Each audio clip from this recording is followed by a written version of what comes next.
Study IQ world में आपका स्वागत है। नमस्कार दोस्तों आपके अपने चैनल स्टडी आईक्यू वर्ल्ड में आप सभी का स्वागत है।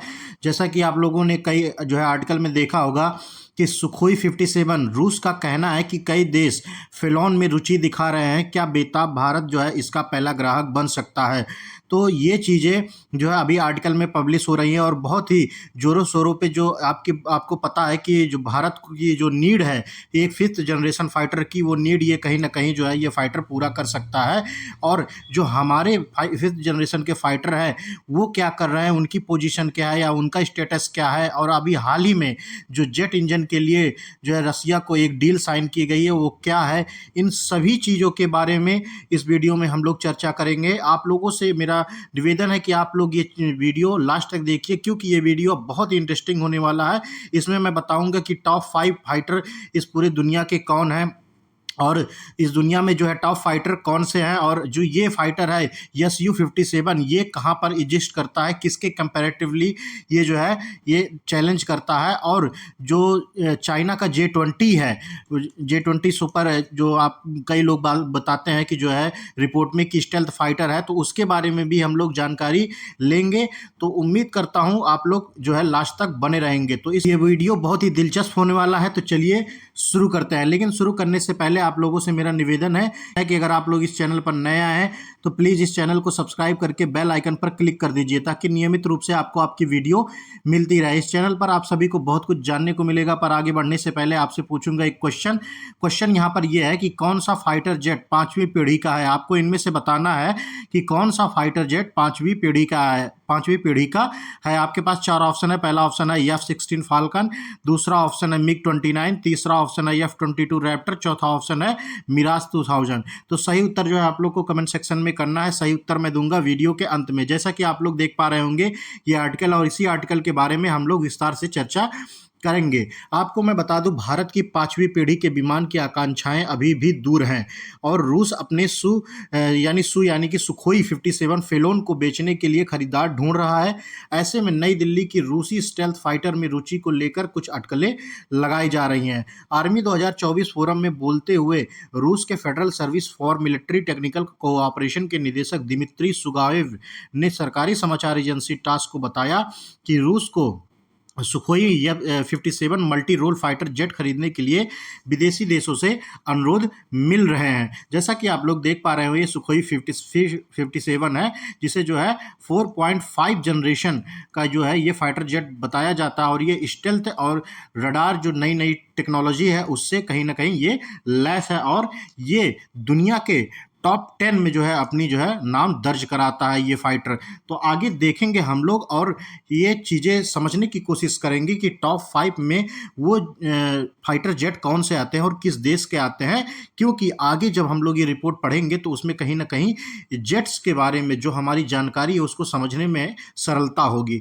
तो पहले नंबर पर आता है जो वर्ल्ड की टॉपेस्ट, कुछ रिपोर्ट्स के अनुसार, क्योंकि कई रिपोर्ट्स ऐसे होते हैं कि किसी फाइटर जेट को अलग रिपोर्ट में बता देंगे वो टॉप है, कई फाइटर जेट को अपनी अपनी रिपोर्ट है। लेकिन कुछ रिपोर्ट्स के अनुसार जो एक भरोसेमंद रिपोर्ट है उनके अनुसार मैं आपको बता रहा हूं कि जो टॉप 1 पर है पूरे वर्ल्ड में वो सुखोई Su-35S है, जो ऑब्वियसली करके रसिया यूज करता है और इसको बताया जाता है 4.5 जनरेशन की कैपेबिलिटी ये रखता है, जैसा कि आप यहाँ इस प्लेन को देख सकते हैं फाइटर जेट को। और यहाँ पर सेकंड नंबर में आता है आपका यूरो फाइटर टाइफून, जो ये यहाँ पर 4th जनरेशन का बताया जाता है, जैसे कि आप लोग यहाँ पर देख पा रहे होंगे। और थर्ड नंबर पर आता है हम लोग भी इस्तेमाल करते हैं, फ्रांस से लिया गया है डसॉल्ट राफेल, जो ये 4.5 जनरेशन का फाइटर जेट है, ये थर्ड नंबर पे वर्ल्ड के टॉप 3rd पे आता है। और 4th नंबर पे आता है बोइंग का F-15EX ईगल, जो कि ये बताया जाता है कि ये 4th जनरेशन का फाइटर जेट है। और 5th नंबर पे आता है आपका शियांग FC-31, जो कि चाइना का है, और इसे ये यहाँ पर 5th जनरेशन का जेट बताते हैं। जैसा कि आप लोग यहाँ पर देख पा रहे होंगे स्टेल्थ फीचर भी इसमें इंक्लूडेड है, और ज़्यादातर आज की जो फाइटर जेट्स बनती है वो स्टेल्थ फीचर से इंक्लूडेड रहती है, लेस रहती है। और यहाँ पर जिस फाइटर जेट की बात कर रहा है बेचने को रसिया, वो नंबर 6 पर आता है सुखोई Su-57। जो है आपका सुखोई या Su-57, जिसे जो है भारत भी इंटरेस्ट जता रहा है कि ये फाइटर जेट जो है हम ले लें। और कहीं ना कहीं एक बार भारत जो है इस फाइटर जेट को जो है रिजेक्ट भी कर चुका है। वो भी चीज़ें मैं आपको आगे बताऊंगा कि एक बार अपॉर्चुनिटी आने के बाद पहले ही भारत इस फाइटर जेट को रिजेक्ट कर दिया था, लेकिन फिर से इस फाइटर जेट में जो है दिलचस्पी भारत की बढ़ गई है। और देखना होगा कि भारत ये दिलचस्पी क्या खरीदने में जो है ये बदल सकेगा कि ये फाइटर जेट हमारे जो है इंडियन नेवी के लिए या फिर एयरफोर्स के लिए ये अवेलेबल हो सकती है कि नहीं। तो इस फाइटर जेट की जो फिफ्थ ये फाइटर जेट है सुखोई 57, ये फिफ्थ जनरेशन का स्टील्थ फाइटर जेट बताया जाता है। आपको मैं बता दूं कि हाल ही फिलहाल में अभी कल की बात है कि जब हमारे देश में आपको पता होगा जो एयर फोर्स हमारी है वो कहीं ना कहीं जो हमारे फाइटर्स जेट है वो काफ़ी पुराने हो चुके हैं, उनको अपग्रेडेशन का जो है बहुत ही ज़रूरत है। और ये यहाँ पर जो है कई बार एयर डिफेंस के जो चीफ होते हैं या फिर एयर फोर्स के जो चीफ होते हैं, ये उन्होंने कई बार कहा है कि हमें नए नए फाइटर जेट फिफ्थ जनरेशन के नहीं तो हालांकि कम से कम 4.5 जनरेशन के फाइटर जेट हमको चाहिए। लेकिन आप लोग देख पा रहे होंगे कि हमें बहुत ही पुराने फाइटर जेट, जैसे कि आपको मान लीजिए कि अभी हमारा जो बैकबोन है वो जो है Su-30, जो ये है ये बैकबोन है पूरे इंडिया का। ये इसके इंजन के लिए नए इंजन के लिए जो है 21,000 करोड़ की डील की गई है। ये अभी कल ही खबर आई थी और ये रसिया के साथ डील की गई है क्योंकि इसको अपग्रेडेशन की ज़रूरत है।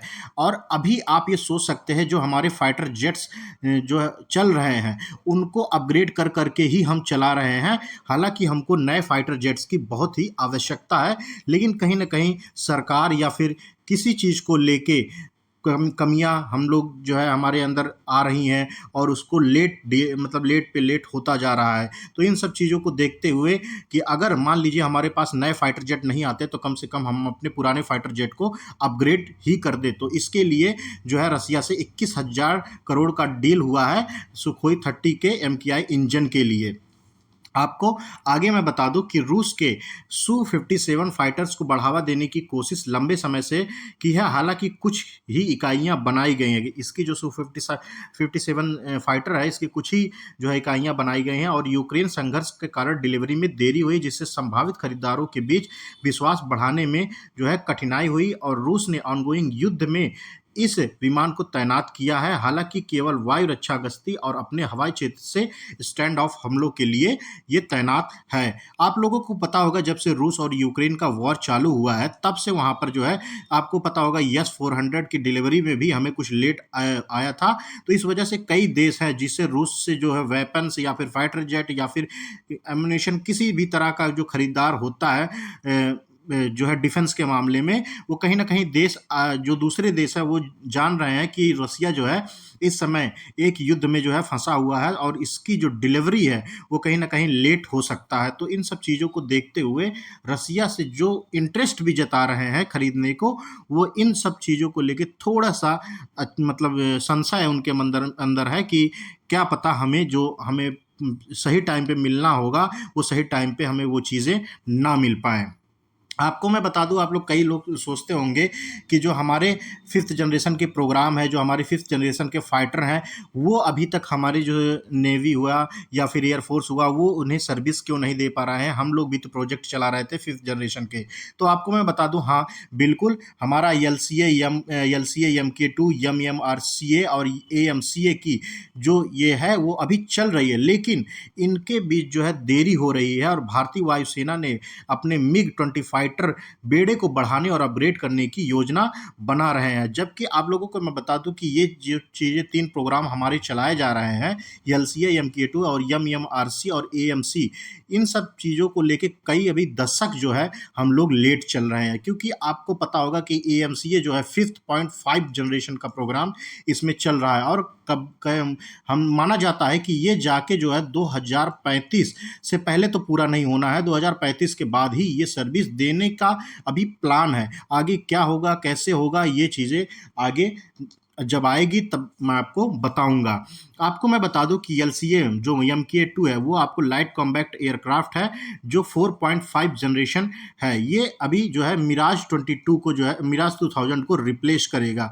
ये भी बन गया है लेकिन अभी जो है ये शामिल नहीं हुआ है, इसकी अभी टेस्टिंग होनी बाकी है, बहुत सी चीज़ें अभी बाकी हैं। तो देखना होगा कि LCA MK2 जो है ये कब जो है पूरी तरह से सर्विस में आ पाता है। और वहीं पे अगर हम देखा जाए MMRC का जो ये medium multi role combat aircraft है, ये 4.5 एंड 5th जनरेशन के फाइटर इसमें डेवलप किए जाएंगे। अभी ये भी जो है अभी प्रोसेस में चल रहा है, अभी कब तक ये प्रोसेस चलेगा ये चीज़ें अभी निकल के नहीं आई हैं। और वहीं पर अगर हम आप देख लेते हैं कि भारत का जो बिल्कुल ड्रीम प्रोजेक्ट कहा जाता है AMCA, ये 5.5 जनरेशन का जो AMCA फाइटर स्टेल्थ एयरक्राफ्ट होगा, इसको जो है अभी स्टार्टिंग प्रोसेस में, डेवलपमेंट प्रोसेस में है, इसका डिज़ाइन कंप्लीट कर लिया गया है। लेकिन अभी बताया जाता है कि जैसा कि मैंने आपको बताया कि 2035 2034 यहाँ पर बताया गया है, 2034 और 35 में, तो उससे पहले जो है यहाँ पर नहीं आ पाएगा ये फाइटर। तो कहीं ना कहीं आपको पता होगा कि हमें चाइना और पाकिस्तान को एक साथ अगर कंट्रोल करना हो तो हमें 5th जनरेशन के या 4.5 जनरेशन के फाइटर तो चाहिए ही चाहिए। तो यहाँ पर और वो भी कई मात्रा में, ऐसा नहीं है कि हमें अगर 4.5 जनरेशन का एक 5 फाइटर मिल गया या फिर एक स्क्वाड्रन मिल गई तो उससे हम जो है काउंटर कर लेंगे, लेकिन नहीं, क्योंकि हमारे जो दुश्मन है उनके पास अधिकांश मात्रा में फाइटर जेट्स आ गए हैं। और आपको कहीं ना कहीं पता होगा कि अगर मान लीजिए हमारे पास टेक्नोलॉजी अच्छी है तो एक चीज़ें, टेक्नोलॉजी अच्छी है तो अच्छी बात है, लेकिन कहीं ना कहीं जो है डिजिट का भी जो है इम्पैक्ट पड़ता है। अगर आपके पास डिजिट की जो संख्या है, अगर मान लीजिए आपके पास फाइटर जेट 10 फाइटर जेट है और आपके पास ये इतने कैपेबल हैं कि ये कम से कम 100 फाइटर जेट को अकेले ही निपटा सकते हैं। लेकिन अगर मान लीजिए अगले के पास 500 फाइटर जेट्स हैं तो अकेले 10 फाइटर जेट ये कितने देर जो है टिकेंगे? क्यों ना, क्योंकि इसीलिए बताया जाता है कि फाइटर जेट जो है अभी डिजिट हमारे काफ़ी कम है और इसी को लेके एक गैप जो हमारा बना है, 5वीं पीढ़ी के जो विमान की ज़रूरत है वो कहीं ना कहीं हमें खरीदना ही पड़ेगा, जब तक हमें ये 5वीं पीढ़ी या 4.5 जनरेशन हम खुद नहीं बना लेते हैं। आपको थोड़ा सा ये भी जानकारी दे दें कि जो ये Su-57 है, इसको जो है भारत पहले भी रिजेक्ट कर चुका है। अब ये क्यों रिजेक्ट किया है ये हम जानकारी ले लेते हैं। भारत ने जो है 144 Su-57 विमान खरीदने का इरादा जताया था, लेकिन अंततः यह महसूस हुआ कि Su-57 भारतीय वायुसेना की आवश्यकताओं के अनुरूप नहीं है और समझौते को समाप्त कर दिया गया था। यह पहले की बात है। अब जान लेते हैं कि भारतीय वायुसेना जो सुखोई HAL 5वीं पीढ़ी के फाइटर एयरक्राफ्ट FA-GFA प्रोजेक्ट में शामिल थी, जो रूसी सुखोई Su-57 से लिया गया था। वो अंतिम FGFA द्वारा सुखोई 57 पर सुझाए गए 43 सुधार होने थे, जैसे कि उन्नत सेंसिंग, नेटवर्किंग और कॉम्बैक्ट एविएशन। आपको यहाँ बता दें कि 43 सुधार यहाँ पर बताया गया था जो है इंडिया की तरफ से, कि आप लोग इस जो है सुखोई 57 में यहाँ पर सुधार कीजिए ताकि वो जो हमारे इंडियन जो यहाँ पर है उनके हिसाब से, इंडियन पायलट और इंडियन जो जियोग्राफी है उसके हिसाब से जो है यहाँ पर हमारा ये Su-57 जो है कंप्लीट रूप से तैयार हो सके और अच्छे रूप से मनोवर जो है यहाँ के पायलट कर पाएँ उसको। हालांकि वार्ता के दौरान भारतीय वायुसेना ने विमान की सुपर क्रूज क्षमता और इसकी हर दिशा से स्टील्थ की कमी पर आपत्ति जताई। इसके अलावा भारतीय वायुसेना ने एक ट्विन सीट फाइटर जो है चाहती थी। अंततः भारत ने 2018 में इस कार्यक्रम से बाहर निकलने का निर्णय लिया। हालांकि रूसी अधिकारियों ने कहा कि इस कार्यक्रम पर पूरी तरह से विराम नहीं लगा है। सुखोई 57 भारत द्वारा 2018 में छोड़ा गया। इंडियन एयरफोर्स रूसी स्टील्थ फाइटर को J-20 का मुकाबला करने के लिए फिर से मूल्यांकन कर सकता है, क्योंकि आपको पता होगा कि प्रेजेंट टाइम में जो अगर स्टील्थ फाइटर अगर देखा जाए तो कुछ ही देशों के पास है, जैसे कि आप मान लीजिए चाइना और USA और उसके बाद जो है रसिया। तो रसिया का जो ये है एक Su-35, जैसे कि मैंने आपको फर्स्ट टाइम में ही बताया, तो वो तो अभी रसिया इसकी कोई डील करने वाला नहीं, तो ऑप्शन बचता है Su-57, ये जो है यहाँ पर बचता है। तो और जो यहाँ पर USA है उसकी जो लाइटनिंग जो यहाँ पर है एयरक्राफ्ट फाइटर जेट, वो तो यूएस से अभी वो भी, जैसे कि मैं बता रहा हूँ कि इसका Su-35 जो वर्जन है वो भी रसिया डील नहीं करने वाला, और यूएस से कहीं ना कहीं ये जो है ये भी डील नहीं करेगा इंडिया के साथ। तो ऑप्शन जो है इंडिया के पास बहुत ही कम बचता है। तो देखना होगा कि आगे इंडिया क्या कदम लेता है। जैसे कि आप लोग ये देख पा रहे होंगे, J-20 है चाइना का जो है, इससे हमें काफ़ी जो है खतरा महसूस होता है। आगे अगर भविष्य में हमें चाइना के साथ किसी कोई युद्ध होता है तो ये स्टेल्थ फाइटर जो है चाइना के लिए अहम भूमिका निभा सकता है। भारत अपने 5वीं पीढ़ी के fighter project advance medium combat aircraft का विकास कर रहा है। हालांकि हालिया रिपोर्ट के अनुसार यह विमान इस दशक के अंत तक उड़ान नहीं भरेगा और 2035 तक इसका बड़े पैमाने पर उत्पादन शुरू नहीं होगा। इस देरी ने भारत और उसके दुश्मन चीन के बीच एक महत्वपूर्ण क्षमता अंतर पैदा कर सकता है। चीन पहले ही 200 से अधिक 5वीं पीढ़ी के J-20 फाइटर जेट तैनात कर चुका है। जब तक भारत अपना पहला 5वीं पीढ़ी का फाइटर विमान AMCA लॉन्च करेगा, चीन के पास करीब 1000 J-20 स्टील्थ फाइटर हो सकते हैं। आपको मैंने पहले ही बताया कि अगर मान लीजिए कोई एक हमारा जो AMCA का कोई ऐसा प्रोजेक्ट जब हमारा 2035 में शुरू होता है और वहाँ पे हमें पहला जो है 5वीं पीढ़ी फाइटर जेट जो है विमान मिलता है, तब तक आप ये संख्या देख लीजिए 1000 J-20 जो है यहाँ पर हो जाएंगे। हम कितना बना सकते हैं? अगर मान लीजिए शुरुआत में हमें 100 मिल जाए या मान लीजिए 1 स्क्वाड्रन 2 स्क्वाड्रन मिल जाए, तो उससे हम जो है 1000 J-20 का सामना नहीं कर पाएंगे। तो कहीं ना कहीं हमें इस गैप को हमें बिल्कुल जो है ढूंढना होगा और इस गैप को पूरा करना होगा। तो इसी गैप को लेके जो है पर्यवेक्षकों ने सुझाव दिया कि भारत को AMCA के उत्पादन तक स्टील्थ विमान खरीदना पड़ सकता है, ताकि चीन के साथ अंतर को कम किया जा सके। और एक दशक तक हो सकता है केवल रूस और चाइना और अमेरिका के पास ही ऑपरेशनल 5वीं पीढ़ी के स्टील्थ फाइटर हैं। चूंकि अमेरिका का जो F-35 लाइटनिंग सेकंड विमान को भारत के बेचने की संभावना नहीं है, जैसे कि मैंने आपको पहले ही बताया, क्योंकि भारतीय सेना रूसी S-400 एयर डिफेंस सिस्टम का संचालन करती है। और नई दिल्ली के लिए एकमात्र स्टील्थ फाइटर विकल्प रूसी Su-57 है। इससे विशेषज्ञों ने अनुमान लगाया कि भारतीय वायुसेना के लिए जो है वर्षों के बाद यह विमान फिर से चर्चा में आ गया। जिस विमान को जो है इन्होंने रिजेक्ट किया था, वही विमान जो है फिर से चर्चा में चल रहा है।